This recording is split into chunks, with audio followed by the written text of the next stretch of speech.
now, from the great state of Mississauga in Ontario, Canada, it's the Ted Woloshyn Podcast. Brought to you by ETP Canada, providing estate administration with ease. ETP Canada.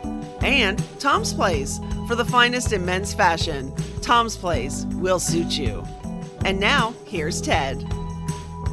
Well, hello, everybody, and welcome once again to another episode of the Ted Woloshyn Podcast. Joining me this week, special guest Dan Riskin, scientist, award-winning television and radio presenter. You can literally hear or see him 15 to 20 times a week in this country, whether it be on radio or television. He is, in fact, CTV's science and technology expert. He's hosted numerous documentaries for National Geographic, the Science Channel, CBC, W5, and more. Former host of The Daily Planet and author of 2 best-selling books. Number 1, Mother Nature is Trying to Kill You, and also the children's book, Fiona the Fruit Bat. He is also publisher of the weekly newsletter, The Bat Signal. Welcome, Dan Riskin. It's good to see you, Dan. How you been? I've been great. It's been a while since we've chatted, and I'm glad we're connecting. It has. And I have to tell you, I just subscribed to the Bat Signal, and I'm quite enjoying it. Yeah, thank you. It's a labor of love. I mean, I don't make a nickel off of it, but I love doing it. I find all these great science stories that I get to report on in the news, and then I found myself at the end of every week with these really cool stories I just wanted to share more widely. And so I've created this newsletter, and anyone can sign up. It's free, but I send out 5 stories a week, and it's just been really fun for me. It's a great outlet. Well, before we get into that, because I want to talk more about that, and there's so much to talk about, but I'm fascinated by your fascination with bats, how that came to be. Was it science first, then bats, or bats, then science? It was bats, then science, for sure. Okay. Science came late for me. So I was not a particularly nerdy kid. I just, I like riding my bike. I enjoyed goofing off with my friends. And I read a funny book in high school about bats. We had a class where they said, you have to read something for 15 minutes a day. And I was like, oh, I don't want to read. That's lame. And I was at the museum with my mom in Edmonton, and she said, pick any book you want. You can use it for that class you have to read in. So I picked a book on bats, just kind of at random. And it was really well written, and it was really funny, and it was really interesting. And so then I knew a little bit about bats. So then anytime I had to do something for school about anything, well, I know a book about bats. So I did that because I had a whole bunch of sort of stories from there. And it just I just kept growing. The more I learned about them, the more I liked them. And then I ended up doing my undergrad in science, and then I went on, got a PhD, did a postdoc, and so the science came later, but it all comes from bats, and I still like bats. In fact, right now I'm in conversations with people. I'm turning 50 this summer, and my wife said to me, like, what do you want to most be doing on your birthday? And I said, well, I'd like to see some bats I haven't seen before. So I've been making arrangements, and it looks like I'm going to have a trip down to Baja California, Mexico, to see some bats I've never seen. So it never stopped. I would have thought at one point you would have been influenced by Batman somehow as a kid with the television show or when the films came up. But I respect his game for sure, but but I'm much more interested in the bats themselves. They have way more charisma than even Adam West. Yeah. Okay, so let's talk about a couple of myths first of all. Well, some people are frightened about bats. I remember growing up, girls used to freak out about bats because they always thought they're going to fly into my hair. Yeah, they don't do that. They don't do that. I mean, sometimes they're flying animals. They make mistakes sometimes. So every once in a while they'll hit a person by accident, but they're not attracted to hair or anything like that. And one of the interesting things that happens is if a bat gets into a house, the bat will fly and try to find an exit. And bats have to be flying. My postdoc was on how bats stay in the air, like the biomechanics of generating lift and thrust and all that stuff. And a bat has to have a certain velocity in order to keep in the air. It can't hover. Some bats can hover, but not the ones in Canada. And so a bat is flying through your cabin or your cottage or whatever. It comes to a wall and it turns around because it can't go that way anymore. And as it turns around, it stalls like an airplane would if it stopped. And it falls. And then it gets speed over the wings, and then it starts to get lift again, and then it flies back up into the air. And so if you have this idea in your head that the bat wants to go in your hair, it just seems to keep diving at you. Every time it gets to a wall, it turns around and comes right back at you. And it's not doing that. It's just trying to stay in the air. So there are these misconceptions that you can kind of understand how they got carried forward. But no, they don't try to go in your hair. All right, they're not going to go in your hair, and they're not going to suck your blood either. Well, most of them won't. There are 3 species of vampire bats that do drink blood. Are you serious? Yeah. They live in Central and South America. I did my PhD on one kind of vampire bat. Oh, my God. I know. But they usually don't feed on people. Usually they feed on cattle. They're pretty good that way. But they do exist, yeah. I had bats flying around my backyard. My friend and I used to come over, and we would sit in the backyard at night, and they would come out just after dusk, and they would fly around. I mean, it was just quite fascinating. They Yeah. never bothered me or my friend, Right. and there were two of them, and they used to come around, and they were there like every year for a couple of years, and then about a year or 2 years ago, suddenly they just disappeared. Where did they go? Yeah, I mean, so in the winter, the bats all go into either hibernation or they migrate away. And so you Yeah, can't, because they eat mosquitoes and they eat bugs. And so right. in the winter, there's none of that. So they're not flying around looking for them because it's winter. But in terms of the summer numbers, those numbers have been declining across Canada because of a disease of the bats. It's a fungal disease Mm. called white nose syndrome, and it doesn't hurt people at all, but it's kind of like athlete's foot that you get on your feet, except the bats get it when they're hibernating, and so it makes them really itchy, and they don't make it through hibernation because they keep It's waking up to scratch themselves. So it's white been nose hurting their numbers. syndrome. Yeah, White white nose. nose syndrome. Yeah. It sounds like a coke addict. Yeah, yeah. I mean, to be honest, being a coke addict is better than having white nose syndrome for a bat because Yeah. the lethality is like 95%. It's crazy. But you've got to be careful about bats because they do carry rabies, or they can Yeah, carry it, right? they can, exactly. So they're wild animals, and wild mammals can carry rabies, and you can't tell by looking at the bat. I mean, sometimes they're super sick and you can tell, but sometimes they'll be carrying it and they haven't come down with symptoms yet. And that's when they're super dangerous. But the good news is you can't get it unless you touch the bat. So as long as it's flying around, you're good. If you're outside and you see them flying by, nothing to worry about. But if you touch a bat, even if it gives you a tiny scratch, if it happens to be rabid, that can be enough to pass on the disease. If you've come into contact with a bat, or if it's a kid that you suspect may have come into contact with a bat and is too scared to tell you, or maybe, whatever, if you just have any suspicion, go to the doctor, get a rabies shot. It's not a big deal and you'll be fine. But if you wait for symptoms, you'll probably die. So don't wait to see how it goes. Get the shots right away as soon as you have exposure. But I mean, I've had my rabies shots and I've handled lots of bats and I've been bitten a couple times, and I don't think I've been bitten by a rabid bat, but I don't know for sure. So Yeah. and I'm still kicking. So it's a very, very effective vaccine, despite what certain members of the U.S. government might tell you about vaccines. It's the rabies vaccine is a good one.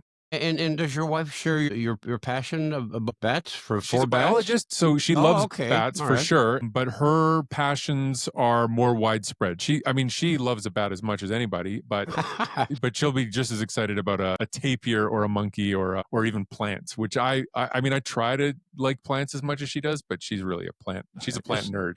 So we go back to the bat signal. People can sign up for it. It's very easy to find, and again, there's no charge. You don't monetize it, which is quite fascinating.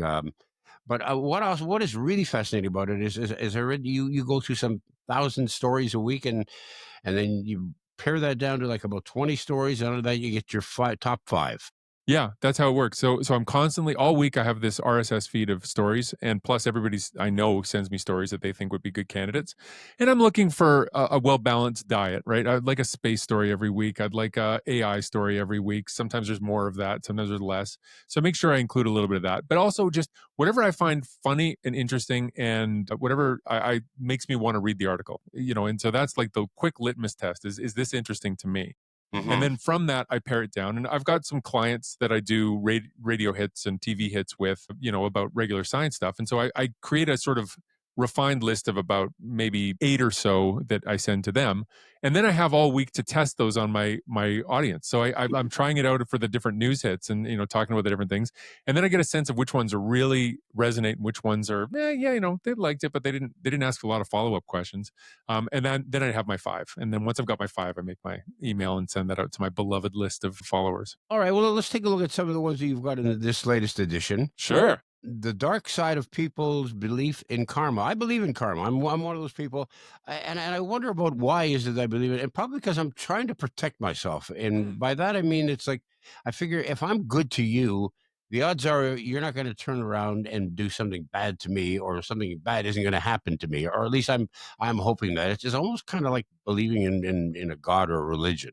Yeah, it is a little bit like that. I mean, so I'm not religious, but I do tend to be nice to as many people as I can, and part of that is like an investment with this hope that it's going to come around and help me, like whether by reputation or just by helping to create a community where a whole bunch of people treat each other well, and you're more likely to benefit from being part of that community.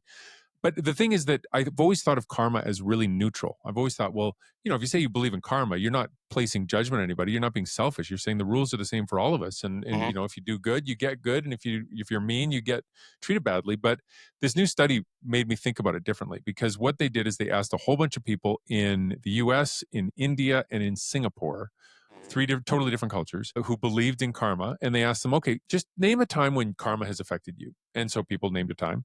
And they said, no, name a time when karma has affected somebody else. And they named a time. And then they looked at the quality of the examples that were given. And they found that more than 75% of the examples of the self were positive karma. Like, well, I did this thing, and then look at that. It just worked out really well, or I was really fortunate, and I believe that was positive karma.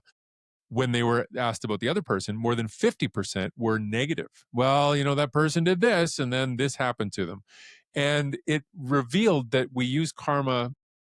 I don't want to be mean. In general, people tend to use karma in a way that validates them and punishes others, or is a validation of the punishment of others. It gives a story that helps them feel better about the fact that other people suffer misfortunes, and to feel like there's something valid that they did, or something righteous that they did, so that when chance rewarded them, it was because of their virtuousness. And that to me smells a lot like organized religions, right? Where you say, well, God's on my side and God's against you, and that's why you suffer these punishments, and that's why I benefit in my society. And I'd never realized that karma had so much in common with other kinds of religious thoughts. And so it just made me see the whole thing really differently.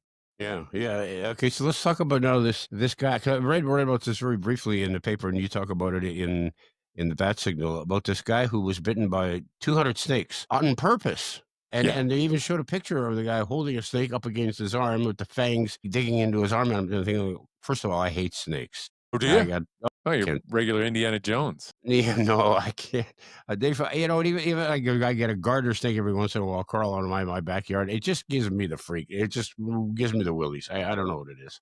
That's so funny. Yeah, no, I mean, I like snakes, but I also respect them. They don't scare me the way they scare other people, but I do. If there's a snake, I want to go see it. Like, I'm always like really curious, and I've seen a few venomous snakes in the tropics when I've been doing bat work, and it's always the best story out of the whole week, right? It's always like, oh, but let me tell you about this snake that fell out of a tree and landed on the ground right next to me. That was pretty cool. God.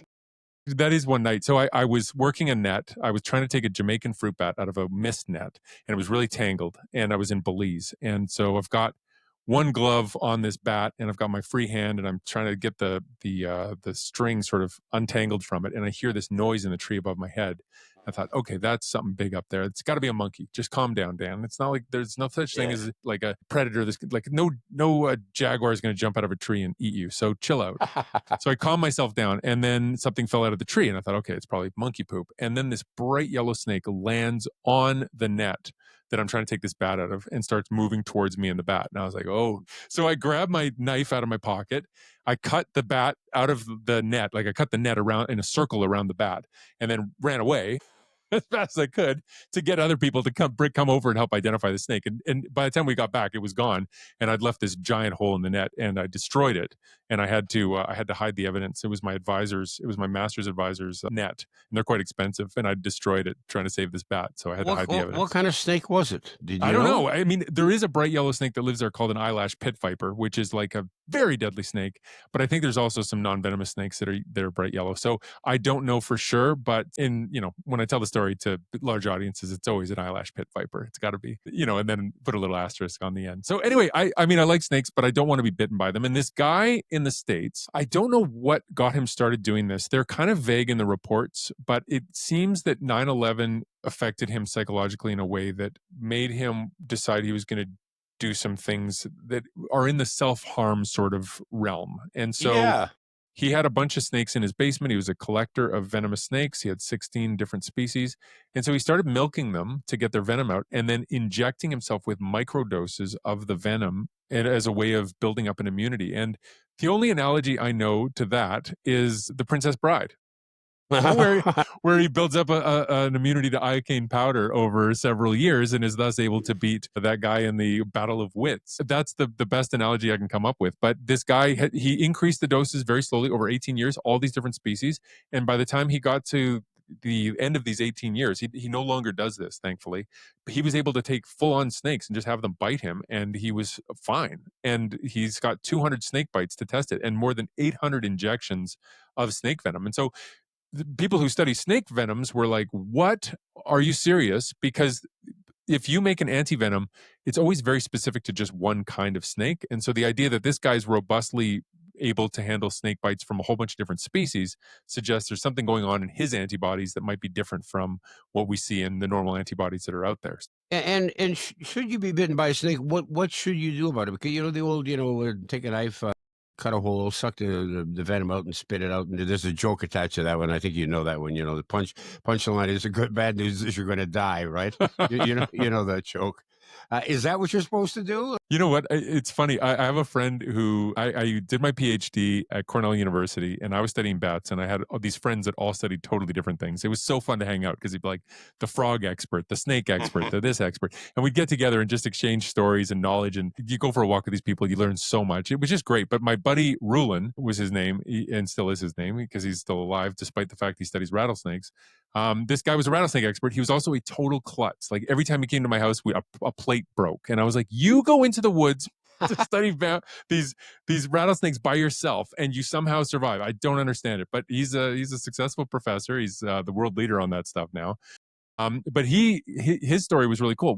What he said is that rattlesnakes, 50% of the time, they deliver a dry bite because venom is expensive to make, and so they're saving it for their prey. They use it to kill the mammals that they eat, and so if they wasted it on big things stepping on them, they'd have to make all this new venom. So half of the time when they bite someone, they don't inject them with venom, and so as a result, if a person gets a snake bite from a rattlesnake and then they go to their friend and their friend says, quick, pour whiskey on it and tweak your ear, it'll work 50% of the time, right? So it didn't work. It worked. I didn't get any symptoms, right? And so he thinks this is why there are so many, and there are tons of these crazy stories, like wrap chicken around it, like chicken meat on the suck it out, like all these different things. But that might be the reason that these persist, is because half the time they totally work because there was no venom to start with. But yeah, no, if you do get bitten by a snake, to answer your original question, you need to know what kind of snake it was so you can get the right antivenom. That's like a big part. And so if you can kill the snake and bring it with you, that's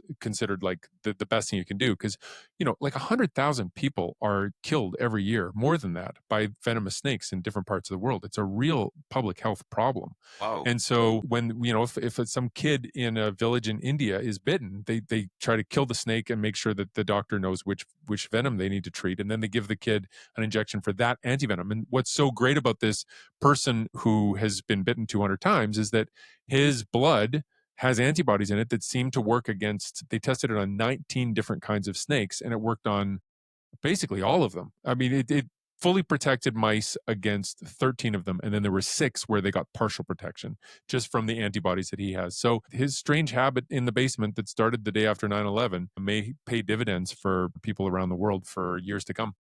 Here in Canada, venomous snakes is not a real concern. I mean, I think in Ontario, the only we have to worry about is the Mississauga rattler, and it's not very predominant. It's the question is about areas in Canada like Osoyoos, which is almost like in a desert, right, in BC, right? Yeah, there's rattlesnakes there too. I'm not sure I don't know the distribution of venomous snakes, although I do have a trip to BC coming up, and so I should probably read up. Yeah, I'm going to look for bats in that part of the world. It won't be Osoyoos, but it'll be around Penticton, and I definitely need to know what I'm doing. All right, let's talk about the different animals that are closer to home, dogs and cats. There's a fascinating article on the study of something called morphology. I mean, I know what to morph means, but what is morphology? Yeah, morph is shape. And so, Yeah. when you morph, you change shape, and morphology is the study of shape. And so when people study how organisms are built, Okay. quantifying shape is like this big thing that has a long history, measuring the distance on the skull from this bone to that bone, or this point to that point, how big the eyeball sockets are. And you can measure all these things in animals, and then you can use math to look at how similar things are to each other. And that can be interesting when you want to know if things are similar or different in a quantified way. So, it's one thing to say, well, a wolf kind of looks like a Tasmanian wolf, this marsupial that kind of looks like a dog. But when you can measure their skulls and show that they look that the measurements are really, really similar, you can say it's well within the range of shapes that dogs have, or it's close, but it's not quite within the range of shapes that dogs have. And so there's this morphology study. Of course, cats and dogs are totally different from each other, right? Yeah, And oh, yeah. so, you would expect that if you did this analysis, you would find that they're totally, they're in different parts of the sort of morphose space, that the dots on the graph are in two separate clusters, the cat cluster and the dog cluster. And that does happen if you look at wild species of cats and dogs. Like if you're looking at wolves and African wild dogs and, jackals and all the canids that live in the wild, and you compare them to all the cats that live in the wild, like tigers and lions and cheetahs and leopards, you get two totally different clouds of dots. They don't overlap. But when you look at domestic cats and dogs, weirdly, they do overlap. And they overlap in the flat-faced area. So pugs and Boston Terriers with their flat faces look more similar to a Persian cat's flat face than they do to a German Shepherd or to a Black Lab or whatever it is. And so the fact that we have shaped our cats and dogs through our breeding to be more similar to one another than they are to other members of their species is really a sort of a striking thing. But the coolest part of that study is that when they, at that first part where they were just looking at the variation in cats and the variation in dogs, they found that the variability in cats was larger than the variability in wild dogs. So the variability among all the wild felids, from tigers to lions and all that stuff, that the distribution of those dots was bigger than the distribution of dots for the canids, which were much more clustered. And that suggests that cats are just as evolvable as the dogs are. And so through breeding, we've made dogs look weird as all anything. Like you look at a Shih Tzu compared to a Great Dane and you're like, holy smokes, these things are like putty in our hands. Cats have seemed like they don't change very much, but it's only because we haven't tried. This study shows that if we wanted to, they have the ability to evolve and change morphology a ton, and we just haven't done it with breeding.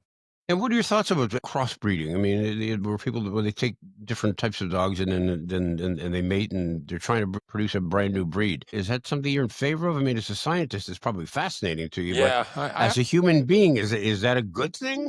I mean, you don't want to have animals like suffer as a result, but to be honest, crossbreeding is probably the nicest thing you can do, because anytime you're increasing the variability, if you're taking genes, when you have inbreeding to the ridiculous degree, that's where you start to get animals with all kinds of problems like hip dysplasia and stuff like that.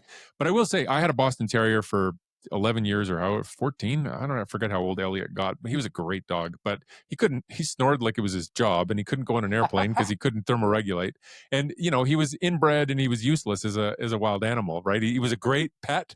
He was great with the kids, but if he was ever left to his own devices, it was going to be a pretty quick week for him. So, I can't say that I'm totally against inbreeding, because I reap the benefits of that with that cute dog. Ted Woloshyn returns in a moment.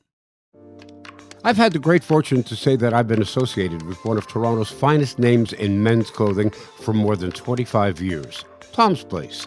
Founded by Tom Mahalik father in 1958, Tom's Place offers brand name men's apparel at unbeatable prices. But more than that, they boast a long-serving, knowledgeable, and friendly staff that can assist you whether you're looking for casual or formal attire. And they have plenty of first-class tailors on site. In addition, Tom and his family are well known for their philanthropic work. So if you're looking to deal with great people who can fulfill your clothing desires at outstanding prices, do yourself a favor and visit Tom's Place. They're open weekdays from 11 to 6, Saturdays 10 to 5, and Sundays noon to 5. You'll find Tom's Place at 190 Baldwin in the heart of Kensington Market. Or check them out online at toms-place.com. Tom's Place will suit you. Now back to Ted Woloshyn. Let's talk about a totally different subject, which is AI, which is something that's on the minds of many people. And there's so many companies now coming out with AI, and so many. And I mean, I read one example, and I'm in favor. I mean, I think the things that we can do scientifically in terms of medical research and medical procedures with AI, I think it blows me away. And I think that's great news. Mm-hmm. What isn't so much great news is it's going to take jobs away from people. But then I read a story about a guy who poses a question to AI saying, how many times does the word R appear in the word strawberry? And it's just the answer, AI comes back with 2. They ask the question again, how many R's in strawberry? The answer, 2.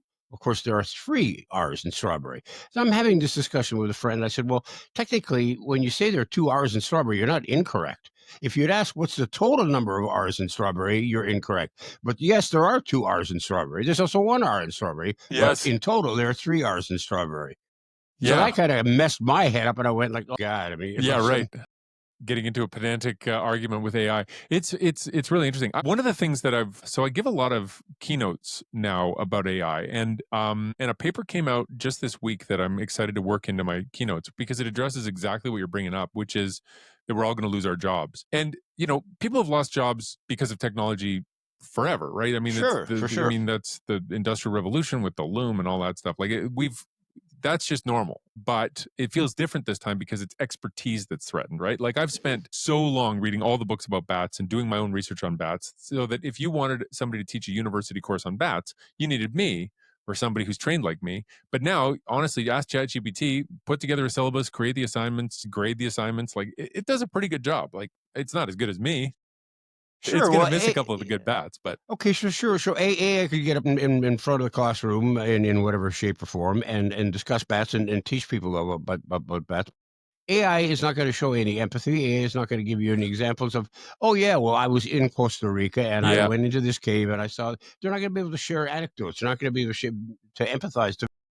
There's no heart. There's no soul to There's AI. no connection. You know what? And that is one of the things that changed for me. I learned something really big about AI. If somebody says to you, I asked ChatGPT about this and here's what it said. I've never read an email like as soon as an email says that to me, I stop reading. I have no interest in what ChatGPT has to say unless I'm asking a question, I need an answer. And then I have to fact check it because I don't believe it. But but never realize that when you read a book, you're having a connection with the author. I always thought of books as being a place where you get the information, and all that really matters is the information. But if I have a book that's written by a bat expert, and I have a book that's written by AI, and they cover the same topics and have the same level of detail, if 1,000 times out of 1,000, I'm going to pick the one written by a human because there's a person there, somebody that's accountable, somebody that I'm connecting to in a way. And I never appreciated that before AI because it was always true that just you could take that for granted because, well, yeah, somebody wrote it, but I'm just there for the facts. But it turns out I'm there for something else. It's the connection with the author, which I'd never appreciated before. So this business of losing jobs is something we've been worried about. But one of the first things so it was 2016 that Jeffrey Hinton, the AI expert guy from University of Toronto, he's won a Nobel Prize. He said, he got in front of a crowd and he said, we should stop training radiologists because that is a job that can be done by AI and we're going to have no need for humans doing that job anymore. And that was 2016. He said, within 5 years, AI is going to be doing it and we don't need humans. Now, here we are 9 years later. And the Mayo Clinic has increased the size of the radiology, the number of doctors they have working in radiology is increased by 55% since 2016. There are more people doing it, and they're using AI, and they have also a team of 40 people who are AI scientists who are helping to build tools so that the doctors can use AI to help them be more effective, to check their answers, and to skip the easy parts or the tedious parts of their job so they can focus on, okay, how do I integrate these findings with the proper treatment of this patient? How does this fit with their care more generally? Because what Jeffrey Hinton hadn't appreciated is that the job of a radiologist is not just sitting in a room looking at x-rays all day and looking for circles. It's taking that information and then finding out what to do with it. And it's a very complex job with a lot of parts. And so having AI do a lot of heavy lifting has actually made the job more productive. It's made it more effective. They're faster at doing their job. They're better at doing their job. And so examples like that really give me hope that it's not going to be that we lose our job to AI. It's going to be that our jobs change and become AI jobs. And so, the take home is embrace these tools, look for ways to use them, because down the road, you're going to be in a job interview up against somebody that's using AI tools and you're going to be the one that's not. And who are they going to pick? Well, and you've got younger people growing up and thinking to themselves, well, I mean, should I explore this particular job opportunity to this particular career, or is AI going to interfere with that and take that job away from me? And now you got all these young kids who are justifiably really concerned about their futures, thinking that there may not be a future in this field because of AI. What do you tell them? Yeah, well, so the What way you just said, and you do both, right? Yeah, I mean, my career has been marked by a real lack of long-term thinking. I've just always done the thing that I've enjoyed doing at the time. So I mean, like, I liked bats, so I did an undergrad, and then I was like, oh, that's kind of fun. I'll do a master's. And then I did a PhD, and then I got distracted and moved into TV, and then did that for a while. Now I'm doing a lot of speaking, and I'm doing this newsletter, and I'm doing radio and doing TV, and it just keeps changing, and I don't really know where it's leading. There was a time about 8 years ago where all you could hear was like, don't do anything except learn how to program. That is like, you got to learn how to be a programmer. And now everybody's saying, sorry, no, I didn't. No, that was wrong, because now AI can program. And I think neither is correct. I think you don't tell people what their passion is going to be. I think people really need to do the thing that they enjoy. And if you're doing it and you're enjoying it, then you can always change roads later. But the idea that you're expecting this big benefit at the end may not pay off the way you're hoping. And then what have you done with all that time? It's often it's often grad students who are just getting started that I'm talking to in this context. And they're saying, what should I do for my big project? And I'm always saying, like, you can't ask somebody else what you're curious about. You really have to find the thing that you're into and do that. And it's the thing you would rather be doing, whether it led to a PhD or whether it led to a professor job or not. It's just the thing you want to do right now. As a scientist, it must frustrate you to see the amount of information that we receive via the media, which is misinformation, disinformation, or just fantasy completely. And sometimes it's done for political reasons. Sometimes it's done just out of pure, plain, simple ignorance, or lack of wanting to think about it, or lack of. Yeah, I mean, there are people who believe things because they just don't know any different. But I think there's something different has happened since COVID, which is a real disdain for science, which is not 100% of people by any stretch, but there is a anti-science sentiment that I used to dismiss, and I used to think, well, that's just a fringe. I mean, who hates science? I don't understand it. But that's me having a hard time imagining other people's perspective, not an accurate view of the world. And we see this, with the rise of RFK in the States and all of his anti-science positions that are hurting people, and really like the spread of measles and all. It makes you sick, because these are things that we know the answer to. If people were on board with science, we'd be good. But I you can't just stand there and say, like, well, I'm saying the right answer. I'm mad at you for not believing me. It's a breakdown of communication. And so, science and scientists and science communicators are really spending a lot of energy trying to understand what's gone wrong and why people feel that way. And I think a lot of it has to do with inequality, and a lot of it has to do with sort of social classes and feeling like you're excluded from certain things and feeling resentment about it. And so, for people that grow up in certain parts of the states that are very poor, that feel like they've been left out from a lot of the progress that's happened, there's a real anger and disdain toward the people that have enjoyed the benefits of that. And I think part of that comes out as anger at the universities and institutions that those people feel like they've been excluded from. And what about this anti-pharma sentiment? I find that quite fascinating, because I mean, here are these people saying, "Well, yeah, I'm not going to take this vaccine because they're just," and you got Dr. Fauci's making money on, and for every injection that is made in the United States, he gets $1, and Biden's making money, and all this, and yet when they get sick, the first thing they do is they turn to their doctor, who says, "Take this prescription, you'll feel better," and they're like, yeah, they run down to their local pharmacy to get it. Well, I mean, how hypocritical is that? Yeah, I mean, there's a lot wrong with the pharmaceutical industry in terms of equity and access. But I like drugs I like medicines. Like I'm pretty pretty pro medicine. Yeah. And like some of the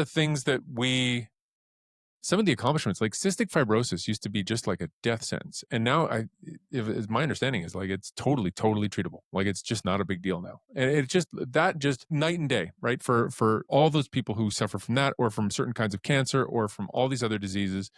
And that's just going to improve with CRISPR technology and with artificial intelligence, and all of it. It's just personalized medicine.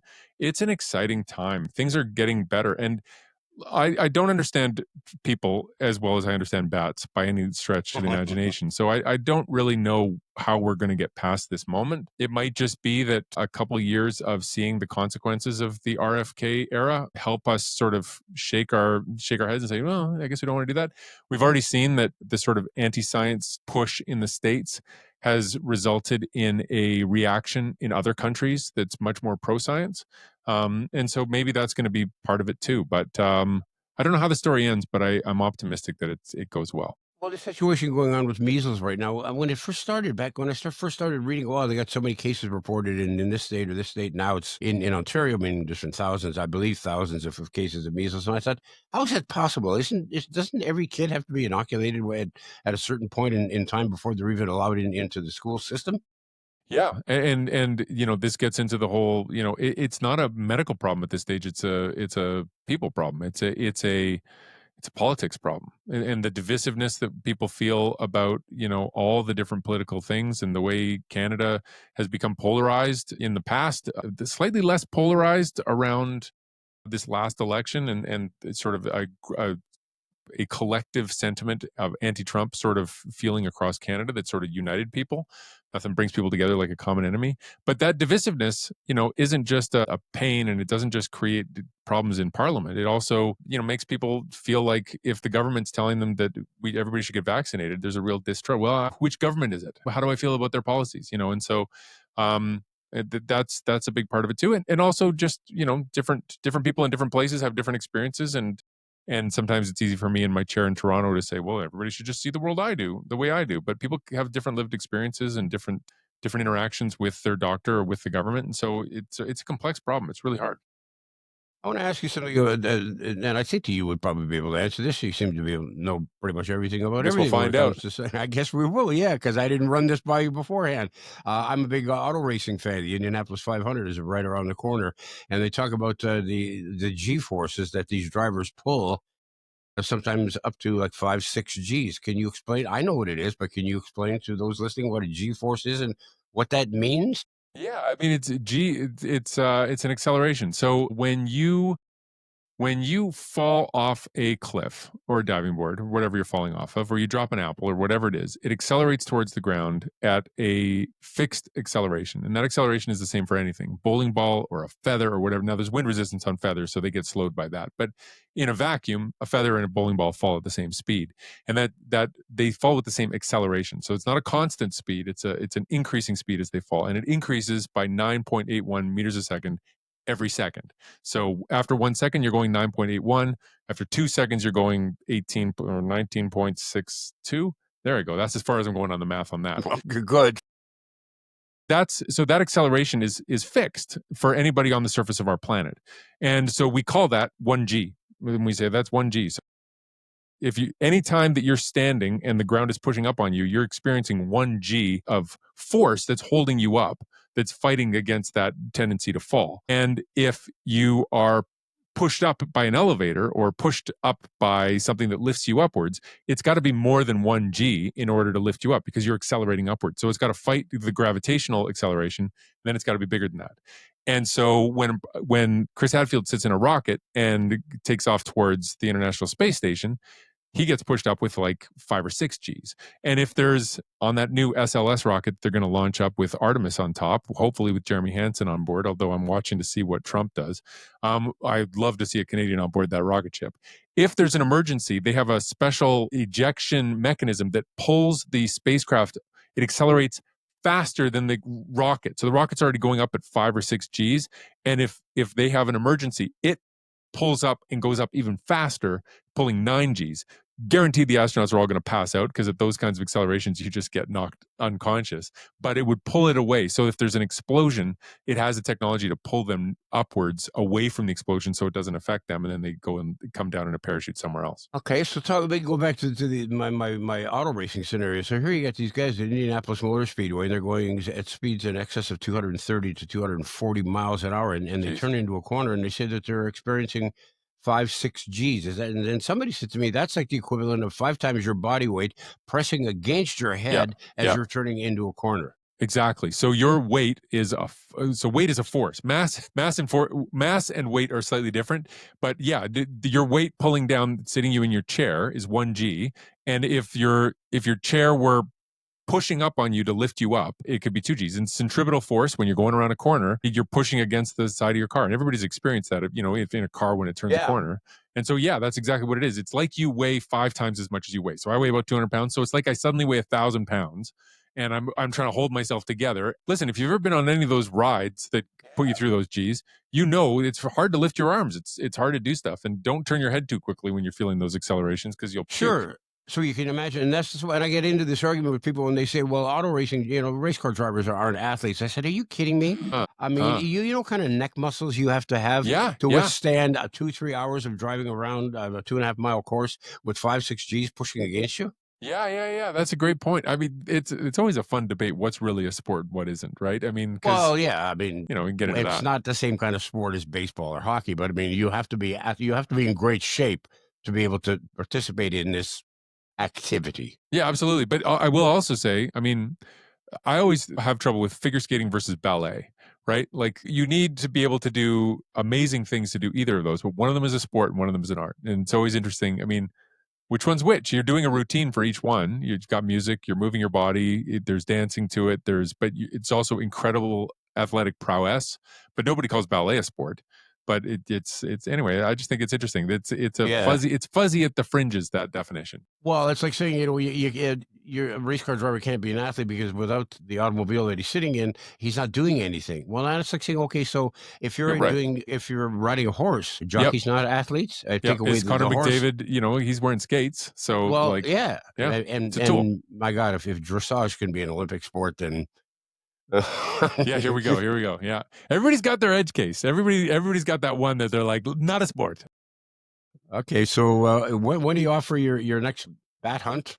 Yeah, I've got. Maybe it's because I turned 50 this year, but I've filled my calendar with a couple. So the next one, I'm off a little later this month. I'm off to British Columbia to give a talk at a conference in Penticton, and then I've tagged about 4 or 5 days onto that. There's a bat that I've never seen, but I think I heard once.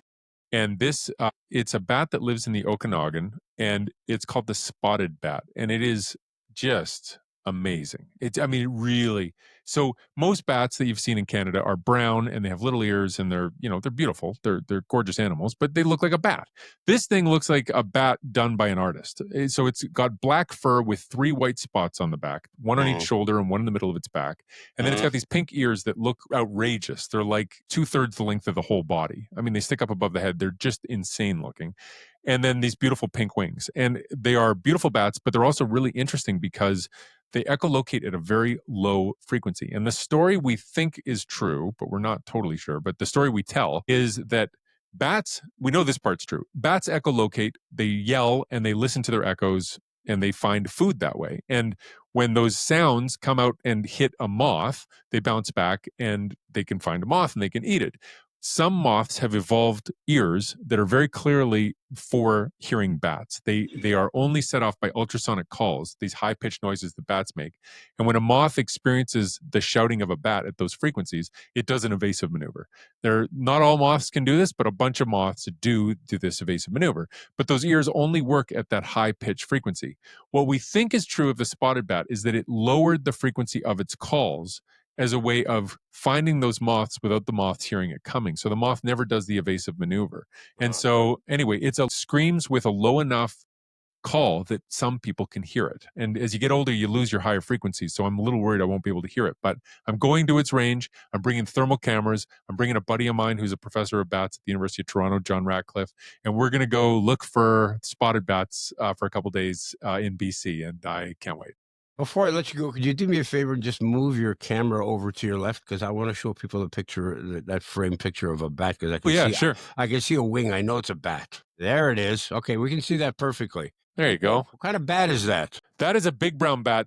I gave a talk at High Park Nature Center in Toronto. And after my talk, a guy came up to me and said, "Hey, I drew this for you," and gave it to me as a gift. And so I put it in my office. It's about the right size. It's about the size of a big brown bat, too.